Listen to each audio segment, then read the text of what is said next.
Yo, what is up YouTube? Lee the Captain here, back again with another YouTube video on nothing other than Quant. And check this out right here. The price of QNT seems to be going absolutely wild. Has had somewhat of a pullback since it reached its price of $225, but still, right? $200? That's amazing in my opinion. Especially when you consider that the price of Bitcoin the past 3 months alone hasn't really been doing much, just teeter-tottering, moving sideways, and the whole crypto space overall. Most cryptos, as of right now, really not doing much. However, QNT seems to be moving independently from the rest of the market. QNT is the real deal. The past 4 months alone, it has nearly done a 5x. Just imagine what would happen to the price of QNT if Bitcoin were to stabilize at around $30,000. We could very well be seeing QNT at around $300 at that point, which would be absolutely insane in my opinion. However, with the price of QNT pumping up this much, there's bound to be a sell-off point because people are just going to take profits eventually. As to how much that drawback will be once people sell off, honestly, only time will tell. But I personally believe, not financial advice, I just don't see QNT going back to around $50. I just don't see that happening. If anything, once people do sell off, it could probably go back to that $100 range. But in my opinion, I don't see it going any much lower than that. And that's not financial advice, but that is just my personal opinion. And look, right, I got roasted quite heavily for buying QNT at around $170. But to be honest, that for me doesn't really matter, especially when I consider the future of QNT. When I consider the future of the Quant network and I understand how special Overledger is, I truly do think that $177, $200 doesn't really matter to me. These to me are short-term price movements. The price can go to $200, $500, $1,000, it doesn't matter. I'm gonna keep buying. And what I'm doing is I'm dollar cost averaging. I'm not going all in. I'm putting a set amount on a set schedule, and I am buying on a consistent basis. That way I'm not trying to time the market. I'm not trying to outsmart the market, because believe me, right? I've tried to time the market. I've tried to predict the market, and every single time I did that, I always ended up getting wrecked. And while those moments did suck, I used it as a learning lesson, and now I'm dollar cost averaging. And if you take a look at legendary investors, for example, someone like Warren Buffett, what investment strategy does he use? He always uses dollar cost averaging. Dollar cost averaging has worked for Warren Buffett for the past 50 plus years. And in my opinion, it's gonna work for the next 50 years and beyond. The way I think about it is that if it works for him, why can't it work for me? And I also want to talk about QRC-721, which is Quant's very own NFT standard. And I truly do believe this will be a major catalyst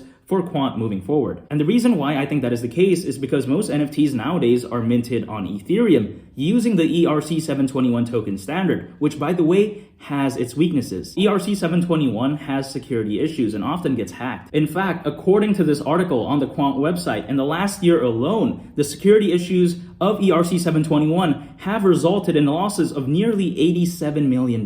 Just imagine that. That's crazy in my opinion. And also on top of that, ERC-721 tokens lack interoperability and are unable to interact seamlessly with blockchains other than Ethereum. This restriction can potentially limit the transactions of digital assets in the metaverse. However, with QRC-721, Quant's very own NFT standard, there is a solution to that problem. Quant has essentially found a solution for NFTs on the metaverse. And this is absolutely fantastic when it comes to Quant, because if you check it out, right, McKinsey predicts that the metaverse may create a $5 trillion valuation by 2030. With QRC-721, Quant essentially has found a solution for a problem for an industry that could potentially be worth $5 trillion in the future. Just imagine that. And 2030 really isn't that far away, especially when you consider that we're nearly at 2023 already. We're just 2 months away at this point. 2030 at this point is just around 7 years away, which is very crazy to even think about, because ever since that pandemic in 2020, I've always felt like time just moved so quickly. I don't know if anyone else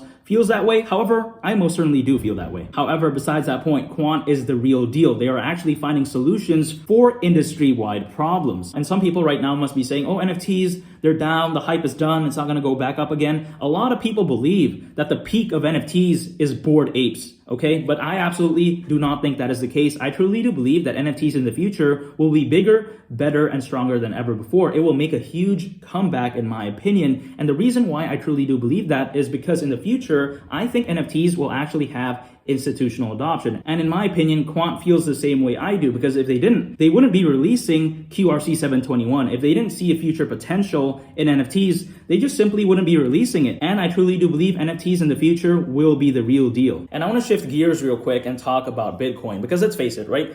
Once Bitcoin does have a massive rally, it's truly going to affect the rest of the whole crypto space overall, including QNT. I mean, QNT as of right now is still already doing very good, despite Bitcoin being at 19,000. But just imagine what would happen to the price of QNT once there's an actual bull market, once Bitcoin goes to 40K, 68K and beyond. Just imagine that. And if you take a look at this chart, Bitcoin, along with the whole crypto space overall, typically goes up and down based on cycles. And historically speaking, every single time a cycle ends, it usually indicates a bottom. And when a new cycle starts, it usually indicates a recovery, then a run upwards. And as of right now, we are ending cycle 4 and beginning cycle 5. This could very well indicate a turnaround when it comes to the whole crypto space overall very, very soon. However, a lot of macroeconomic factors are going to affect whether or not this is going to happen. And as of right now, the macroeconomic conditions are just terrible. They're just not good whatsoever. However, in spite of that, this is still a good sign historically speaking, nonetheless. And I also want to talk about the strength of the US dollar, because typically, historically speaking, every single time the strength of the US dollar goes up, Bitcoin, along with the whole crypto space overall, goes down. However, every single time the strength of the US dollar goes down, Bitcoin, along with the whole crypto space overall, usually goes up. And keep in mind that as of right now, the strength of the US dollar hasn't been this high since the early 2000s. Just imagine that. And what goes up must come down. The strength of the US dollar is bound to have a major crash. And when that does happen, it's going to be absolutely fantastic for the whole crypto space overall. As to when that will happen, it may take some time, because the strength of the US dollar is actually compared to the British pound, the Canadian dollar, the euro, the Swiss francs, the Japanese yen, and the Swedish kroner. And as of right now, they are not doing as good as the US dollar. And that is despite inflation being over 8% and the US currently being in a recession. Just imagine that. That truly just shows how bad the whole world is just doing right now. Not only just in the US, the whole world is not doing that good whatsoever. And I can't control when the markets are going to go up again. But what I can control is what I buy and how much I buy. And as of right now, I'm choosing to buy QNT. And of course, I'm dollar cost averaging. I honestly do believe that QNT will be absolutely massive the next bull run, and especially in the future. I think QNT will be even bigger than what most people truly think it is capable of.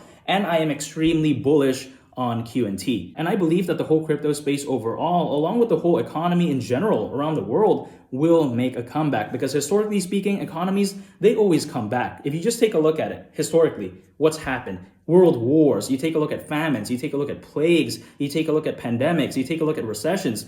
What happens, right? The world always comes back bigger, better, and stronger than ever before. And in my opinion, it's just a matter of time. All I can do right now is just buy as much QNT as I possibly can and prepare myself for the next bull run. And that's been it for today's YouTube video. Hopefully everyone enjoyed the video, and make sure to smash that like button. Also, make sure to click subscribe so you don't miss out on the latest and greatest quant news and content. It's been Lee the Captain, and I'll catch you guys on the next one. I'm out. Peace. Bye.